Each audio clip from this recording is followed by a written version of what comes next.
शाली आणू नका, टोप्या घालू नका, मला त्याच्यामध्ये हार घालू नका, येऊन नुसता नमस्कार करा, तो मला प्रेमाचा वाटेल. पण भला मोठा हार, जेवढा मोठा हार तेवढी भीती वाटते. याला काहीतरी याने कुठंतरी मारली, काय मारली ती बघा तुम्ही. आणि त्याच्यामुळं ते हाराचा बोजा आहे आता आपल्या मानगुटावर. सुरती चिन्ह काही देऊ नका. कर्म धर्म संयोगाने, आई बापाच्या कृपेने, चुलत्याच्या कृपेने बरंच चांगलं चाललंय आमचं. काही देऊ नका, फक्त प्रेम द्या. माझा नमस्कार घ्या, तुमचा नमस्कार करा, पायाही पडू नका. मी जाहीरपणे सांगतो, आजचे पुढारी पाया पडण्याच्या लायकीचे नाही. वक्तव्य जे आहे ते चर्चेलं जातं अजितदादांचं.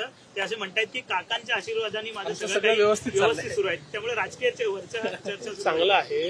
मोठ्यांचे आशीर्वाद नेहमी घ्यायचे असतात, त्यामुळे काकांना आशीर्वादापुरतच त्यांनी आता मर्यादित ठेवलं, हे तुम्ही लक्षात घेत नाही.